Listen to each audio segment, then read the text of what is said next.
우리 성경 말씀은 누가복음 19장 41절로 44절까지 말씀입니다. 우리 말씀을 다 같이 한 목소리로 말씀을 봉독하도록 하겠습니다. 누가복음 19장 41절로 44절까지입니다. 예수께서 예루살렘 가까이에 오셔서 그 도성을 보시고 우시었다. 그리고 이렇게 말씀하셨다. 오늘 너도 평화에 이르게 하는 일을 알았더라면 좋을 터인데 그러나 지금 너는 그 일을 보지 못하는구나. 그 날들이 너에게 닥치리니 너의 원수들이 토성을 쌓고 너를 애워싸고 너를 사면에서 쥐어들어서 너와 내 안에 있는 내 자녀들을 짓밟고 내 안에 돌 한 개도 다른 돌 위에 얹혀 있지 못하게 할 것이다. 이것은 하나님께서 너를 찾아오신 때를 내가 알지 못했기 때문이다. 아멘.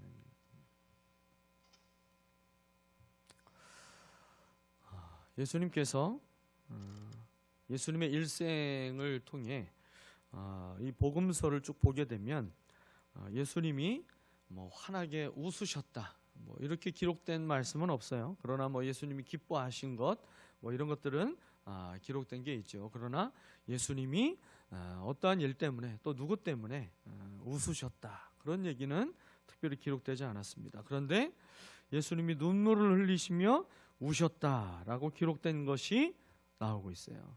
네. 몇 번 나올까요? 네? 네. 경매가 또 들어가야 되나요? 네? 크게 쏘셨습니다. 5번. 네. 명확하게 복음서 안에서 나오는 거는 2번이고요. 그 복음서 이외에 이제 또 한 군데서 예수님이 우셨다라는 것을 또 기록하고 있는 것이 또 한 군데가 있어요. 그래서 예수님 우신 기록은요 성경에서 3번 기록되어 있다 그렇게 우리가 볼 수가 있습니다. 첫 번째는 예수님이 나사로의 무덤 앞에서 예수님이 우셨어요. 슬피 우시며 그 나사로를 향하여서 이제 기도하시고 나사로야 나오라 그렇게 말씀하셨죠. 두 번째 예수님이 우신 것이 바로 오늘 본문입니다. 오늘 본문에서 예루살렘을 바라보시며 우시면서 그렇게 말씀하셨어요. 그리고 세 번째가요, 예수님이 겟세마네 동산에서 기도하실 때입니다. 복음서에서는 예수님이 그저 땀방울이 핏방울이 되도록 그렇게 기도하셨다 이렇게만 기록되어 있죠.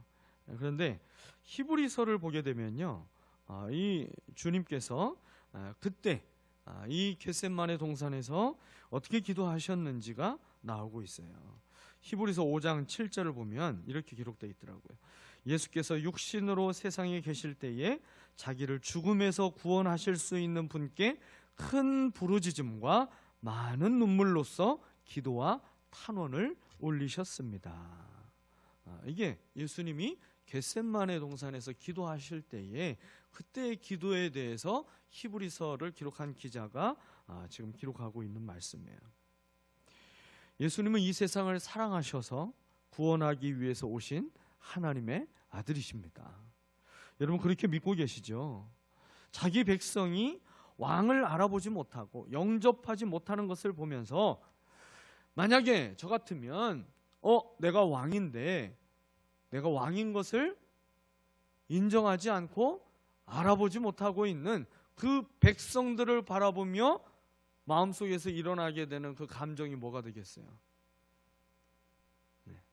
알아보지 못하는 그 백성들을 바라보며 속상하고 화가 나겠죠.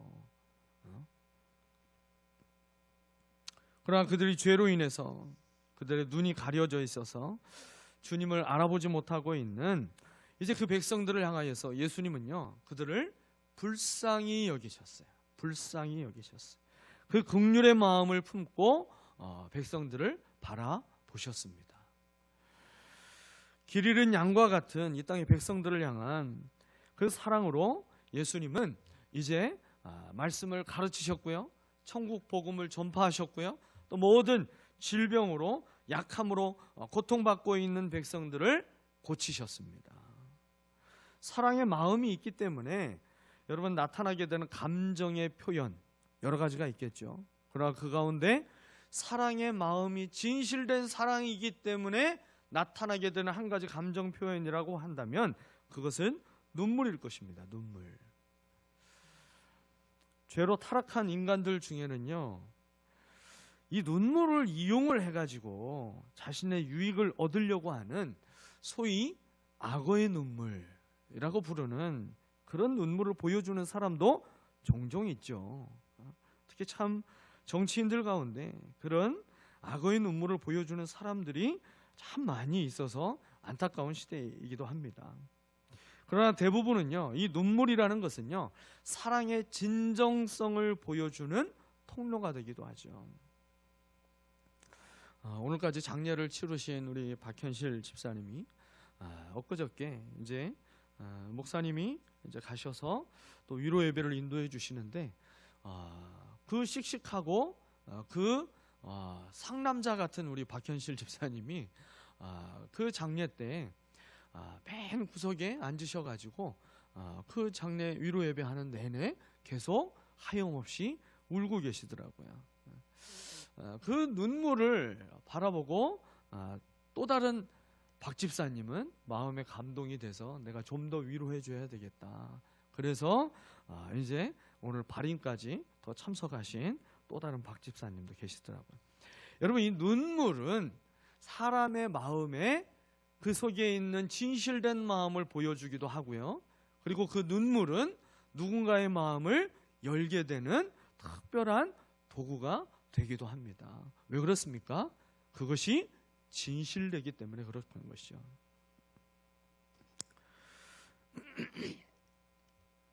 우리를 구원하신 하나님은요, 우리가 예수님을 닮은 성도가 되기를 원하십니다.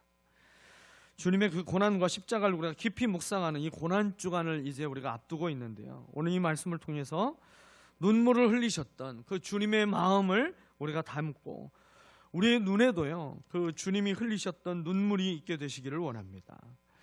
지금 예수님이 우시면서 바라보시는 곳이 어디예요? 예루살렘입니다. 예루살렘. 근데 이 눈물을 흘리면서 바라보기 바로 직전에 그럼 예루살렘에서 도대체 무슨 일이 있었기에 주님이 눈물을 흘리셨을까? 그런 질문을 우리가 생각해 볼 수 있겠죠. 본문 바로 앞부분이 되는 19장 28절에서 40절까지 말씀을 보게 되면요, 예수님이 예루살렘 성에 입성하실 때의 모습이 기록되고 있어요. 감람산 꼭대기에서 예루살렘을 향하여서 이제 곧게 뻗어난 그 내리막길을요, 그 길을 따라서 이제 예수님이 어린 나귀를 타고 그렇게 한 발짝 한 발짝 예루살렘 성 안으로 들어가시게 됩니다. 그때 이제 성경에 보니까 제자의 온 무리가 크게 기뻐하며 찬양을 불렀다 그랬어요. 그들이 경험했던 그 능력의 왕 예수께서 그 강하신 손으로 예루살렘을, 이 이스라엘을 로마에서 해방시키고 참된 평화를 가져다 줄 것이다, 그렇게 믿었기 때문에 예수님을 그렇게 자기들의 왕으로 환영한 것이죠. 이 왕에 대한 기대와 또 소망으로 부풀어 있던 제자들은 이 왕과 함께 예루살렘 성에 따라서 들어가면서 성 안에 있던 백성들은 이제 밖으로 나와서 그 왕을 맞이하면서 구원의 노래를 막 부르면서 환영했잖아요. 우리를 구원하소서, 구원하소서. 이게 뭐예요?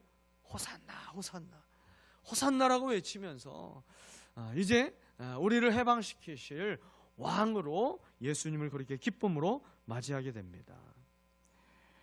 근데 이 기쁘고 영광스러운 그 흥분되는 순간을요, 아주 초치고 있는, 망치고 있는 사람들이 등장합니다. 39절에 나오는데요, 바리새인들이 등장을 하죠.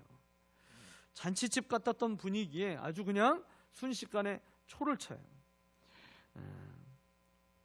이 바리새인들이 예수님을 향해서 얘기하잖아요. 지금 당신의 제자들이 무슨 말을 하는지 아십니까? 지금 저들이 하는 말을 빨리 그치게 하십시오. 당신이 그래놓고도 저 사람들의 스승이라고 말할 수 있습니까? 그래서 제자들이 하는 일을 빨리 멈추게 하라고 예수님을 그렇게 옆에서 압박을 하게 됩니다. 왜 그런 말을 했을까요? 바리새인들은 예수님을 바로 이 주님의 이름으로 오시는 왕, 이게 이제 시편 118편에 나오는 말씀인데요. 주님의 이름으로 오시는 왕이라고 하는 이 구약의 다윗을 통해서도 말씀하셨고 수많은 선지자들을 통해서도 이미 약속하시고 예언돼 있었던 그 메시아로 예수님을 모셔드리는 것을 바리새인들은 더더욱 인정하지 않고 있기 때문에 그렇습니다. 제자들이 하고 있는 그 찬양을 신성모독으로 받아들이고 있어요. 그러니까 당장 그치게 하라고 예수님을 책망하고 있는 것이죠. 그러자 예수님께서 이 바리새인들에게 하신 말씀이 있어요. 바로 이제 앞절인데요. 예수님 그렇게 말씀하셨죠. 내가 너희에게 말한다. 이 사람들이 잠잠하면 돌들이 소리 지를 것이다. 이 사람들이 잠잠하면 돌들이 소리 지른다. 여러분, 돌들이 소리 지를 것이다. 이 표현은요, 예수님이 첫 번째 하신 것이 아니라 구약의 하박국 선지자가 먼저 했던 말씀을 그가 예수님이 지금 인용하고 있는 거예요. 근데 이 하박국 선지자가 돌들이 소리를 지른다, 이 얘기는요, 사실은 그 이스라엘에 대한 심판의 메시지를 전할 때 사용됐던 표현이 돌들이 소리 지르는 거였어요. 선지자 하박국이 분열왕국 시대에 타락한 유다를 왜 가만히 두고 있냐고 하나님께 물었을 때 하나님께서요, 이제 이 하박국에게 말씀하십니다. 갈대아인을 통해서, 바벨론을 통해서 심판하실 것이라고 말씀합니다. 그러자 하박국이 다시 하나님께 묻게 돼요. 아니 하나님, 어찌해서 저 악하고 부패한 갈대아인들, 이 바벨론을 통해서 이스라엘을 심판하는 도구로 사용하십니까? 그냥 하나님이 직접 징계하시지 왜 저 악하고 부패한 바벨론을 들어서 하나님의 백성을 심판하십니까? 그때 하나님은요, 이 유다의 죄를 심판하기 위해서 바벨론을 사용하시겠지만 이 바벨론의 추악한 범죄에 대해서도 가만두지 않고 반드시 그 죄에 대해서는 하나님이 대가를 물으실 것이라고 말씀하셔요. 그러면서 하신 말씀이 이제 하박국 2장 11절 말씀이에요. 담에서 돌들이 부르짖으면 집에서 들보가 대답할 것이다. 그러니까 담을 이루고 있는 각각의 돌들이, 집에 있는 돌들이 이 갈대아인들, 이 바벨론 사람들의 그 포악한 행위에 대해서 정의를 부르짖을 것이다. 그러니 걱정하지 마라. 내가 저들의 포악하고 악한 것 다 알고 있다. 저들에게도 나의 심판은 반드시 임할 것이다. 그 말씀하고 있는 것이죠. 예수님은 이 선지자 하박국에게 하신 하나님의 그 심판의 메시지를 그대로 바리새인들에게 사용했어요.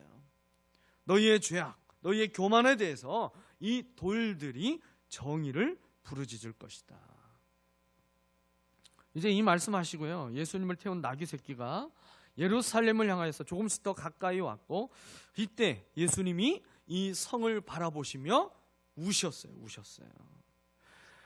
여러분 한번 상상해 보십시오. 지금 예수님의 제자들과 그들은 막 기뻐 뛰면서 예수님을 왕으로 지금 막 추대하면서 기쁨으로 예루살렘 성 안으로 들어가고 있어요. 많은 백성들을 더 선동하면서 호산나 호산나 외치면서 그렇게 잔치집 분위기였어요. 그런데 예수님은 마치 동상이몽과 같이 예수님은 통곡하시며 우셨어요. 성경 원어를 보면요, 예수님이 그냥 우신 것이 아니라 격하게 흐느끼며 우신 거예요. 격하게 흐느끼면서 그냥 이렇게 눈물만 찔끔찍 흐른 게 아니라 막 어깨를 들썩거리면서 그 슬픔을 주체하지 못해서 예수님은 지금 우시고 계신다라는 것이죠. 왜 그렇게 예수님이 슬프게 흐느끼며 우셨을까? 예수님이 그 우신 이유를 오늘 본문에서 우리가 두 가지를 찾아볼 수가 있어요. 첫 번째는요, 예수님은 이 이스라엘의 무지함 때문에 우셨다라는 겁니다. 저들이 이것을 반드시 알아야 되는데 알지 못하고 있는 그들의 무지함 때문에 예수님이 우셨어요. 본문 42절이죠. 오늘 너도 평화에 이르게 하는 일을 알았더라면 좋을 터인데 그러나 지금 너는 그 일을 보지 못하는구나. 그들이 좀 알았더라면 좋았을 텐데, 알았더라면 돌아서고 알았더라면 생명의 길로 갈 텐데 그들이 알지 못하고 있었어요. 예수님은 이스라엘의 이 무지함 때문에 통곡하셨습니다. 예수님이 나귀를 타고 입성하시는 오늘 이 예수님은 그들에게 평화의 소식을 전하기를 원하셨어요. 어떤 평화의 소식이었습니까? 저들이 기대하고 있는 것처럼 그저 로마의 지배에서 벗어난 그 자유와 평화의 소식이 아니라 그것보다도 더 근본적인 평화. 어떤 평화예요? 하나님과 원수되어져 있던 저들에게 이제 하나님과 화목하게 되는 이 평화, 이 평화를 주님은 전하기를 원하셨다는 거죠. 죄의 종에서 완전한 자유를 얻게 하시겠다라고 하는 복된 좋은 소식을 주님은 가지고 오신 거예요. 여러분, 이것보다 더 위대하고 가치 있는 평화의 소식이 어디 있겠습니까? 그런데 백성이 그 소식을 들려줘도 관심이 없는 거예요. 또 들려줘도 이해를 하지 못하고 있어요. 그들 앞에 실제로 예수님이, 하나님의 아들이신 예수님께서 나타나셔서 수많은 기적을 보여주셔도 그들은 깨닫지 못하고 또 다른 기적만 더 요구했어요. 이것을 계속 보고 있던 예수님의 마음이 너무나 안타까웠고 그래서 예수님이 흐느끼며 우셨습니다. 여러분, 가끔 길에 가다가 그런 현수막을 보신 적이 있죠. 아이를 찾습니다. 실종자를 찾고 있는 그 애타는 가족들이 걸어놓거나 또는 붙여놓은 여러 가지 전단지 또는 현수막들을 봤을 거예요. 예전에 월간지나 또는 뭐 과자나 또는 뭐 담배 뭐 그런 표지에도 그렇게 실종된 사람들을 찾는 광고들이 들어가 있던 것을 본 적이 있었는데요. 여러분 가운데 아마 이 전단지를 처음 보시는 분은 없을 것 같아요. 처음 보신 분이 계신가요?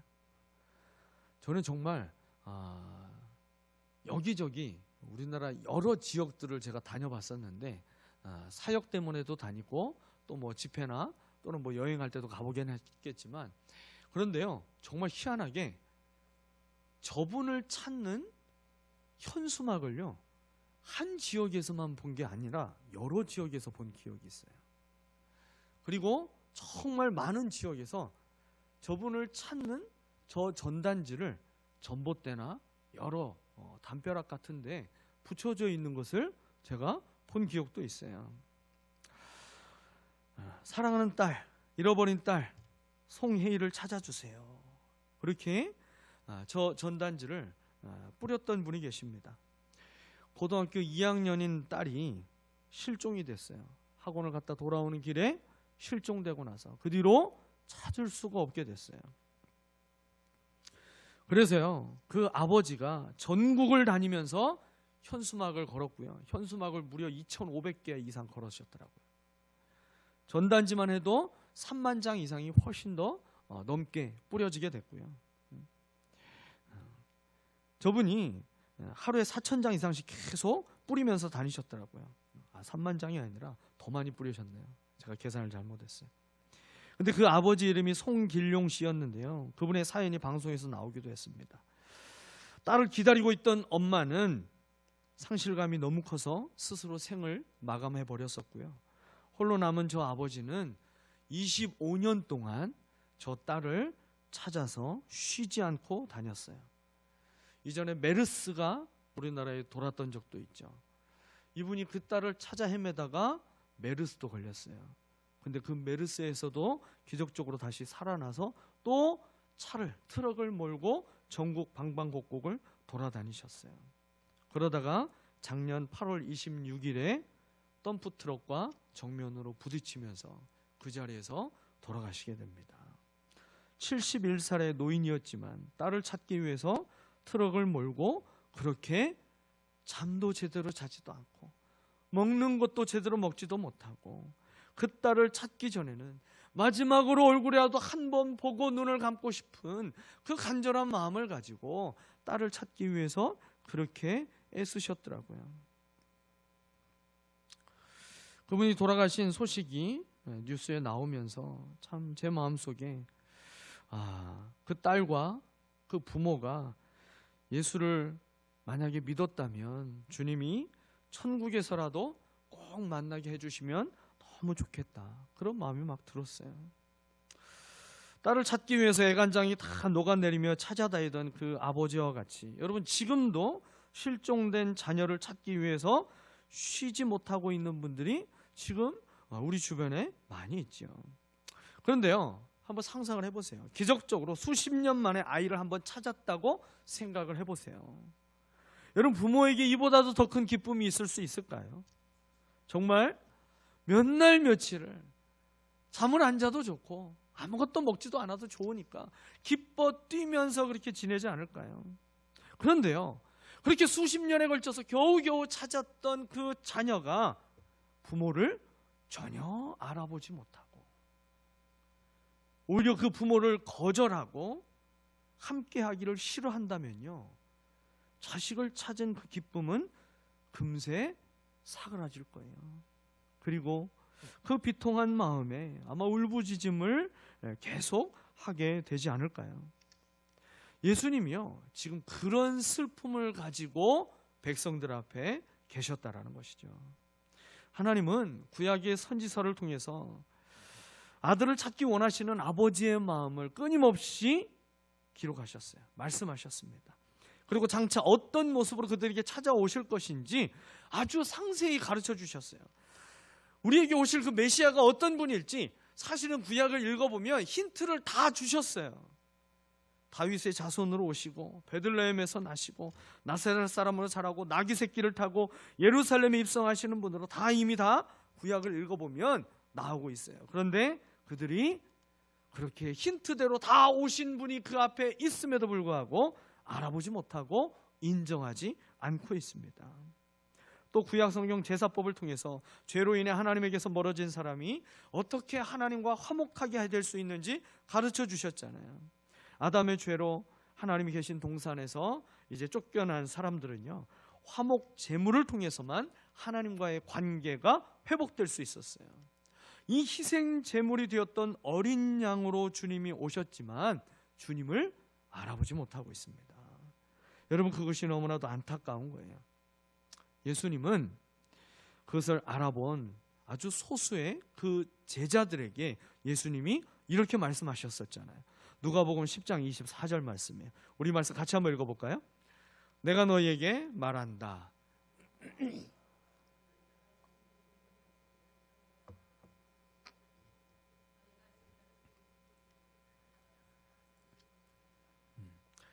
너희처럼 볼 수 있었으면 좋겠다. 너희처럼 들을 수 있었으면 좋겠다. 예수님이 그 말씀 하시잖아요. 많은 선지자와 임금이야 사실 이미 다 지나간 사람들이기 때문에 보지 못하고 듣지 못했다고 하지만 지금 이 시대 예수님 말씀하시고 있는 지금 그 앞에 누가 있어요? 바리새인과 서기관과 이스라엘의 영적 지도자들이 있잖아요. 율법의 전문가라고 하는 자들이 있잖아요. 그런데 그들의 눈이 가리워져서 보지 못하고 귀가 둔하여서 듣지 못하고 있어요. 그것이 너무나도 안타깝고 불쌍해서 예수님은 통곡하며 우시고 계신 거예요. 이 구약의 유다 백성들을 보면서 슬퍼하신 하나님 아버지의 심정이 이사야 선지자를 통해서 말씀하신 게 있습니다. 이사야서 1장 2절부터 4절까지 말씀이에요. 하늘아 들어라, 땅아 귀를 기울여라. 주님께서 말씀하신다. 내 자식이라고 기르고 키웠는데 그들이 나를 거역하였다. 소도 제 임자를 알고 나귀도 주인이 저를 어떻게 먹여 키우는지 알건만은 이스라엘은 알지 못하고 나의 백성은 깨닫지 못하는구나. 슬프다. 죄 지은 민족, 허물이 많은 백성, 흉악한 종자, 타락한 자식들. 너희가 주님을 버렸구나. 이스라엘의 거룩하신 분을 업신여겨서 등을 돌리고 말았구나. 예수님은 그들의 무지함을 보고 우셨습니다. 그들이 자기 하나님을 알지 못하고 자기들에게 임한 그 평화의 일을 받아들이지 않고 있는 것, 이것이 예수님의 마음을 너무나도 아프게 만들어서 그들을 바라보시며 안타까워하시며 우셨다라는 것이죠. 예수님이 눈물을 흘리신 두 번째 이유는요, 이스라엘이 당할 심판 때문에 우셨습니다. 보면 43절 44절이죠. 그 날들이 너에게 닥치리니 너의 원수들이 토성을 쌓고 너를 애워싸고 너를 사면에서 죄어들어서 너와 내 안에 있는 내 자녀들을 짓밟고 내 안에 돌 한 개도 다른 돌 위에 얹혀 있지 못하게 할 것이다. 이것은 하나님께서 너를 찾아오신 때를 내가 알지 못했기 때문이다. 예수님은 이스라엘 백성에게 일어날 이 끔찍한 미래를 지금 전부 다 내다보시고 계시는 거예요. 심판의 날이 다가오고 있음을, 그 심판의 날에 일어나게 되는 그 참혹한 일들이 그들 안에 어떻게 펼쳐지게 될 것인지 예수님은 지금 다 보시면서 우시며 말씀하시는 거죠. 예수님이 가져온 이 평화의 소식을 거절한 결과가 얼마나 끔찍할지 저들이 알지 못하고, 예수님이 십자가를 지시는 그때에 바라바를 오히려 놓아주고 예수님을 십자가에 못 박으러 얘기하잖아요. 그 백성들이 예수님이 당하게 되는, 예수님 때문에 당하게 되는 그 모든 죄를 우리와 우리의 자손에게 돌리라고까지 이스라엘 백성들이 그게 어떤 큰 무서운 벌을 받는 것인지 알지도 못한 채 그런 말까지 서슴없이 했었잖아요. 여러분, 실제 1세기 유대자 역사학자였던 요세푸스를 통해서 이 초기의 역사가 기록되어 있잖아요. AD 66년에 유대인들이 로마의 반역을 시도하게 됩니다. 그 결과 이제 로마의 침략을 받게 되는데 70년에 이 로마 황제 티투스를 통해서 예루살렘을 완전히 점령당하게 되고, 그리고 예루살렘 성을요, 오늘 예수님이 말씀하셨던 것처럼 토성을 쌓아가지고 이 성을 완전히 포위하게 돼요. 그리고 이제 그 군대를 통해서 이 예루살렘 성이, 특별히 그 안에 있던 예루살렘 성전이 완전히 무너지게 됩니다. 여기에 사람이 살았었나? 그렇게 생각될 정도로 완전히 파괴가 됩니다. 예수님은 그 모습을 지금 보시고 말씀하시는 거예요. 또한 가까운 역사 속에서도 그런 일들이 있었잖아요. 20세기에도 유태인들은 나치에 의해서 무려 600만 명이 학살이 됐습니다. 여러분, 그 가운데 어린 나이만 학살된 수가 100만 명이 넘어요. 100만 명이. 여러분, 참으로 무서운 그런 참혹한 심판을 받게 된 것이죠. 여러분, 이렇게 무시무시한 심판이 그들을 기다리고 있고 예수님이 지금 그것을 경고하고 있음에도 며칠 후 그들은 예수님을 십자가에 못 박으라고 하면서 끝끝내 자기들의 땅에 오신 그 예수님을 영접하기를 거절하게 됩니다. 예수님은 선지자 이사야가 기록한 하나님의 마음으로 그들에게 지금 또 말씀하시는 거예요. 여러분, 이사야서 우리가 아까 1장 2절부터 4절 봤는데요, 5절과 6절을 보게 되면 이렇게 기록되고 있어요. 어찌하여 너희는 더 맞을 일만 하느냐? 어찌하여 여전히 배반을 일삼느냐? 머리는 온통 상처투성이고 속은 온통 골병이 들었으며 발바닥에서 정수리까지 성한 데가 없이 상처난 곳과 매맞은 곳과 또 새로 맞아 생긴 상처뿐인데에도 그것을 짜내지도 못하고 싸매지도 못하고 상처가 가라앉게 기름을 바르지도 못하였구나. 상처가 터지도록 그렇게 많이 맞으면서도요, 끝까지 악을 쓰면서 고집을 피우고 있는 자식들이 종종 있잖아요. 끝까지 잘못했다고 말을 안 하고 회초리를 맞으면서 그 다리가, 장단지가 막 피가 철철 나고 있는데도 끝까지 어금니를 깨우면서 버티고 있는 여러분, 그 자식을 바라보며 버티면 버틸수록 그 자식이 더 안타까운 마음이 들잖아요. 그런 자식과 같이 주님을 구원자로 왕으로 인정하지 않고 있는 이스라엘이었지만요, 사랑하는 자기 백성에게 매를 들어서라도 제발 좀 깨닫고 돌아오기를 바라시는 하나님 아버지의 마음을 저와 여러분이 헤아릴 수 있어야 될 것입니다. 주님은 그러한 아버지의 마음을 품고 예루살렘을 바라보시며 우셨던 거예요. 예수님의 눈물을 보면서 우리는 분명히 확신할 수 있습니다. 하나님은 모든 사람이 구원을 받으며 진리에 이르기를 원하신다라는 사실입니다. 그분은 악인이 죽는 것을 조금도 기뻐하지 않으십니다. 우리는 아유 저 인간 지긋지긋했는데 아유 잘됐다, 이제 좀 알 테니까 빠지는 것처럼 속이 다 시원하다. 여러분, 우리에게 원수처럼 여겨지는 사람이 여러분 그 어떤 인생의 실패가 되고 심지어 그 생명이 이 땅에서 끝나버리게 되면 우리는 속으로 그렇게까지 생각할 때가 있잖아요. 그러나 주님은 기뻐하시지 않는다라는 거예요.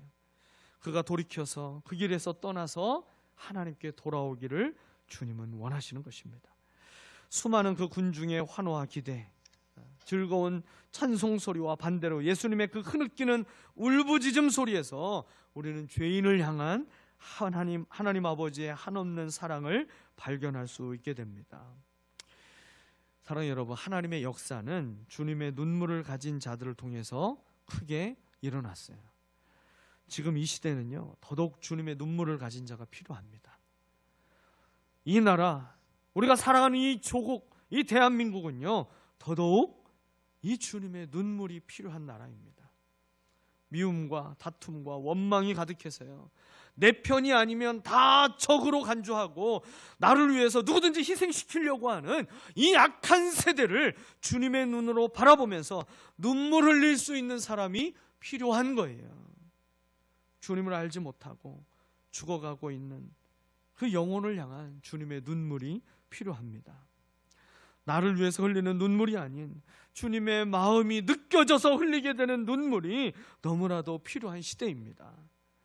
우리의 가정과 교회와 주님을 알지 못하고 있는 VIP를 위해서, 그리고 이 나라의 민족을 위해서 주님의 눈물로 기도하는 한 사람이 바로 저와 여러분이 될 수 있기를 바랍니다. 지난번 일본 단기 선교를 다녀올 때요, 선교팀에게 제가 그렇게 제안을 했었어요. 우리가 일본 땅에 뿌려지는 소금이 됩시다. 그렇게 다짐하면서 구체적인 방법을 제가 어떻게 제안했었어요? 우리의 몸에서 소금과 가까운 것을 가서 뿌립시다. 그게 뭐예요?